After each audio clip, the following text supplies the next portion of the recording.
ఇక్కడ భోగాపురం అంతర్జాతీయ విమానాశ్రయం పడిన తర్వాత భూముల రేట్లకి ఎలా రెక్కలు వచ్చాయంటారు? భూముల రేట్లు అయితే బాగా పెరిగిపోయినాయి, ఉమ్, విపరీతం. ఆయన పెట్టేటప్పుడు అయితే ఇక్కడ ఎంత ఉండేదంటే 2-3 లక్షలు ఉండేది ఆ, ఒక సెంటు. ఆ, అలాంటిది ఇవాళ 20 లక్షలు అయిపోయింది. ఓకే. ఆ, భోగాపురం అంతర్జాతీయ విమానాశ్రయం రావడానికి కారణం ఎవరు అసలు? చంద్రబాబు నాయుడే. ఉమ్, ఖచ్చితంగా చంద్రబాబు నాయుడు 3 సార్లు వచ్చి, చంద్రబాబు నాయుడు తర్వాత మోడీ గారు వచ్చారు, ఉమ్, ఇద్దరు కలిసి వచ్చారు. అని జగన్ అయితే ఒక్కసారే వచ్చి ఉమ్, ఎంతసేపు లేడు, అలాగుండి ఏదో చెప్పు వెళ్ళిపోయాడు. ఉమ్, అంతేగాని చంద్రబాబు నాయుడు మాత్రం ఖచ్చితంగా ఈ ఎయిర్పోర్ట్ డెవలప్ చేసిన ఆయన. ఉమ్. ఓకే. ఇక్కడ ఎయిర్పోర్ట్ వచ్చిన తర్వాత ఈ ఏరియా డెవలప్మెంట్ ఎలా ఉంది పెద్ద ఆయన? బాగా ఉంది. రేట్లు అప్పుడు ఉండి కావు అసలు, ఇక్కడ ఏం ఊరి అడిగాడు కాదు. అలాంటిది ఇప్పుడు ఇక్కడ భూములు లేవు, ఇంకా ఇవన్నీ అయిపోయినవే, కొనుక్కున్నవే.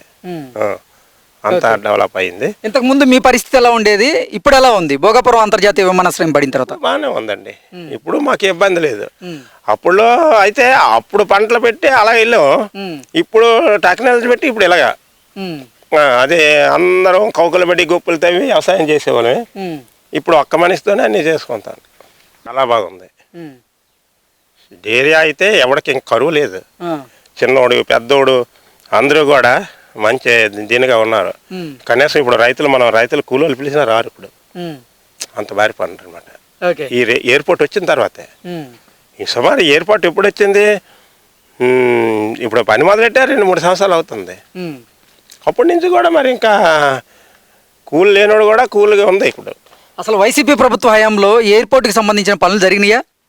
లేదు, ఏం లేదు. ఏసీపీలో నేటి లేదు. ఒక్కసారి చెప్తాను కదా, ఒక్కసారి వచ్చాడు ఆయన జగన్, వచ్చి చూసుకొని వెళ్ళిపోండి అంతే. కడదాం, చూద్దాం, చేద్దాం అని వెళ్ళిపోంటారు అంతే, మరి ఏం చేయలేదు. ఈ ప్రభుత్వం వచ్చిన కానీ మళ్ళీ ఎలాగా ఈ మోడీ తర్వాత పవన్ కళ్యాణ్ వాళ్ళు అయినా వచ్చాడు ఒకసారి, ముగ్గురు కలిసి వచ్చి అప్పుడు దాన్ని బాగా డెవలప్ చేశారు. ఇంకైతే ఆనందం అండి. నష్టపరిహారం అందిందా రైతులందరికీ? అందిందండి. భూమి గురించి అయితే చెప్పకండి, మొత్తం పిలిచి ఆఫీసులో పిలిచి మరి ఇచ్చారు. అయితే అంటే నష్టపరిహారం అందని రైతులందరూ కూడా సంతోషంగా ఉన్నారా? అందరూ నా సొంత భూములు ఇంతకంటే ఎక్కువ కొనేసుకుంటారు. ఓకే. 5-6 కోట్లు వచ్చింది, ఇస్తే పైన కొనేసుకుంటారు. ఇక్కడ 5 ఎకరాలు అమ్మినాడు, అక్కడ 50 ఎకరాలు కొన్నాడు. అదండి, పరిపాలన అయితే బాగానే ఉంది. ఆరేంటి ఇప్పుడు పెద్దలు ఉన్నారంటే, ఈ ఆడవాళ్ళు ఉన్నారు, నాకు ఇలా అది ఇవ్వలేదు, ఇది ఇవ్వలేదు, అదే గోల, అంతేగాని ఇంకేం లేదు ఆయన మీద. భోగాపురం అంతర్జాతీయ విమానాశ్రయం అసలు మా ప్రభుత్వ హయాంలోనే డెవలప్ చేశాము అంటూ ఈ క్రెడిట్ని చోరీ చేసేందుకు జగన్మోహన్ రెడ్డి ప్రయత్నం చేస్తున్నాడు. నిజంగా అసలు భోగాపురం అంతర్జాతీయ విమానాశ్రయం క్రెడిట్ ఎవరికి దక్కిద్దంటారు? చంద్రబాబు నాయుడికే దక్కుతుందండి, మోడీ గారికి, చంద్రబాబు నాయుడికే. ఎందుకంటే ఆయన ఒక మాట అన్నాడు, నేను విన్నాను. ఆయన విన్నానంటే అప్పుడు ఆయన ఏమో వచ్చాడంటే, ఆ ప్రభుత్వంలోని భూములు తీసుకుంటానని ఆయన రప్పించాం అప్పుడులోనే జగన్మోహన్ రెడ్డిని. ఆయన ఏంటన్నాడంటే, ఈ ప్రాంతానికి ఎర్రబస్ ప్రాంతంలోనే ఎయిర్పోర్ట్ ఎందుకని అన్నాడు ఆయన. తర్వాత అన్నాడు, వాళ్ళు తీసుకుంటే, వాళ్ళు భూములు తీసుకున్నా నేను వచ్చి తీసేసుకుంటాను, నేను సీఎం అయితే అన్నారు. వాళ్ళు తీసుకున్న తర్వాత మీ చేతిలోకి డబ్బులు వెళ్ళిపోయిన తర్వాత మాకు ఇస్తారండి. అది జరగని కథ. అంటే ఎర్ర బస్సే రాని ప్రాంతానికి ఎయిర్ బస్ ఎందుకు అంటూ విమర్శలు చేసిన జగన్మోహన్ రెడ్డి ఇప్పుడు అసలు భోగాపురం ఎయిర్పోర్ట్ నేనే మొత్తం నిర్మించా అన్నట్లుగా చెప్తున్నారు. ఆయన వాళ్ళు ఏట అవ్వలేదు. అచ్చా, జగన్మోహన్ రెడ్డి ఏదో ఎట్టు పెట్టాడు, పెన్షన్లు పెంచాడని అలా దానికి ఇది, కానీ ఎయిర్పోర్ట్ గురించి అయితే ఆయన ఏం చేయలేదు. ఇంకా వీళ్ళు కౌకులు పడి చేశారు. మోడీ, చంద్రబాబు నాయుడు కౌకులు పడి చేశారు, కానీ ఆయన ఏం చేయలేదు. అసలు మీ ఏరియా డెవలప్మెంట్ చేసింది ఎవరు పెద్ద ఆయన? ఈయనే చంద్రబాబు నాయుడు చేశాడు. మరి ఆయన వచ్చి ఇక్కడ కొనుగోలు అవి చేస్తే కదా అప్పుడు పెరిగింది.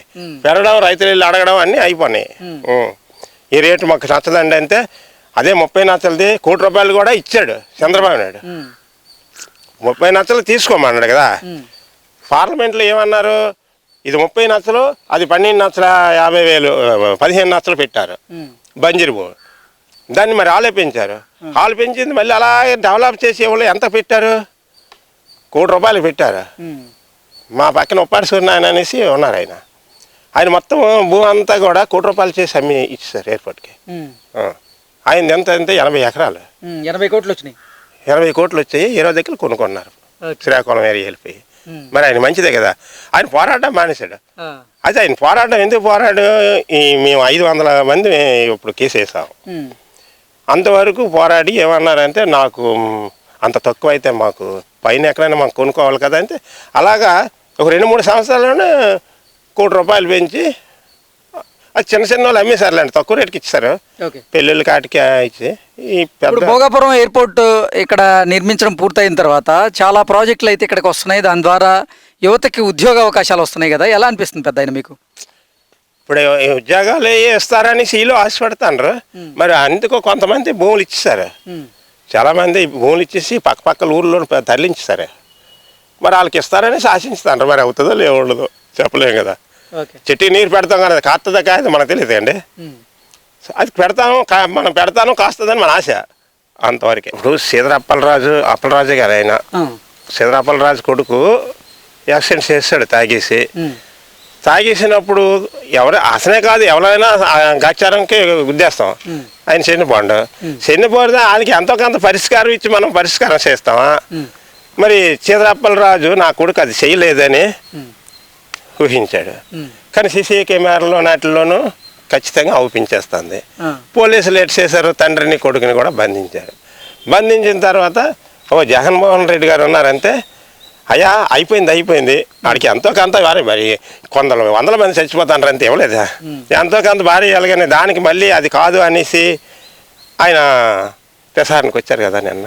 అంటే నేరస్తులు ఎవరైతే ఉన్నారో, నేరస్తుల్ని నిజంగా క్రిమినల్స్ ఎవరైతే ఉన్నారో వారిని ప్రొటెక్ట్ చేసేలాగా జగన్మోహన్ రెడ్డి ర్యాలీ చేస్తూ అసలు సమాజానికి ఏం మెసేజ్ ఇస్తున్నారంటారు?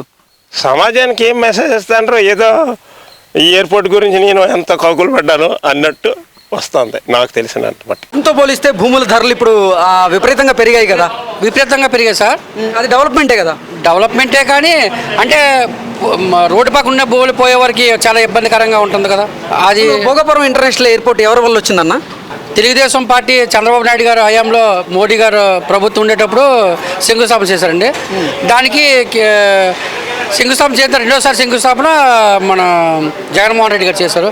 మళ్ళీ నెక్స్ట్ మూడోసారి కూడా టీడీపీ హయాంలో శంకుస్థాపన చేయడం ప్రారంభం అన్ని కలిపి మోదీ గారు నెక్స్ట్ చంద్రబాబు నాయుడు హయాంలో జరుగుతుంది సార్.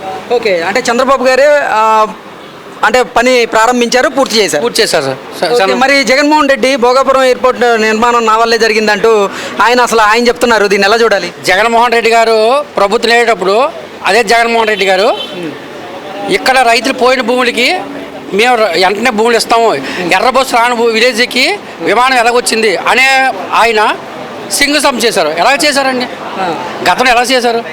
అదే మనం కూడా ఆలోచించాల్సిన విషయం కదా. ఈరోజు అదే చంద్రబాబు నాయుడు గారు ఛాలెంజ్గా తీసుకొని ఆయన శంకుస్థాపన చేసి ఆయన ఓపెనింగ్ చేశారు. అది ఒక రకమైన ఇదే కదా. ఓకే, అంటే నిజంగా ఈ ఏరియాలో ఇంటర్నేషనల్ ఎయిర్పోర్ట్ రావడం, ఈ ప్రాంతం అంతా అభివృద్ధి చెందడం, ఇక్కడ పరిశ్రమలు రావడం, లోకల్గా ఉన్నటువంటి యువతకి ఉద్యోగ అవకాశాలు రావడం ఎలా అనిపిస్తుందండి? లోకల్గా ఉన్న ప్రజలకు ఉద్యోగం వస్తే వెళ్ళండి గుడ్డండి. కానీ ప్రభుత్వం ఏం చేస్తుందో ఎదురు చూడాలి. ఇస్తానంటుంది, ఉద్యోగాలు ఇస్తానంటుంది, అది ఉద్యోగాలు ఇస్తుందా ఇవ్వదా ఎలాగుంటుంది ఫర్దర్గా చూడవలసిన అంశం సార్. ఓకే, జగన్మోహన్ రెడ్డి పాలన బాగుందా, చంద్రబాబు గారి పాలన బాగుందండి? జగన్మోహన్ రెడ్డి గారి పాలన అంటే ప్రజలకి ఇవ్వడం వరకే. పాలన అంటే ప్రజలకు ఉపయోగపడింది, నెక్స్ట్ అందరికీ ఉపయోగపడింది చేయవలసిన పాలన చంద్రబాబు గారు మోదీ గారి పాలన. ఓకే, బీజేపీ ప్రభుత్వం వచ్చిన తర్వాతే ఈ అభివృద్ధి కార్యక్రమాలన్నీ జరుగుతున్నాయి సార్. అలాగే చంద్రబాబు గారు నాయకత్వం బాగా జరుగుతుంది. ఓకే, 2 సంవత్సరాల పాలన అయితే బాగుందా సార్? అయితే అభివృద్ధి చెందింది, కానీ ఆయన కొన్ని పథకాలు ఇస్తామన్నారు, ఇవ్వలేదు. అయితే ఆయన వల్ల తప్పు కాదు, కానీ ఇన్కమ్ సోర్సెస్ కూడా రావాలి కదా, దానివల్ల ఆయన ఇవ్వలేకపోయారు, దానికి మనం ఏం చేయలేము. Okay, so Bhogapuram international airport రేపు ప్రారంభం అవుతుంది, ఎలా అనిపిస్తుంది మీకు? హ్యాపీగా ఉంది సార్. ఒక స్టేట్ పిఎం గారు ఇంటర్నేషనల్ స్థాయిలో జరుగుతుందంటే మనకి ఎంత మారుమూల గ్రామం భోగాపురం మండలం ఇంతగా అభివృద్ధి చెందాలంటే మనం ఎంత గర్వపడాలి. ఎంతో మంది నాయకులు మన విలేజ్ ఎక్కడెక్కడో మారుమూల విలేజ్ వస్తానంటే మనం ఎంత గర్వపడాలి సార్.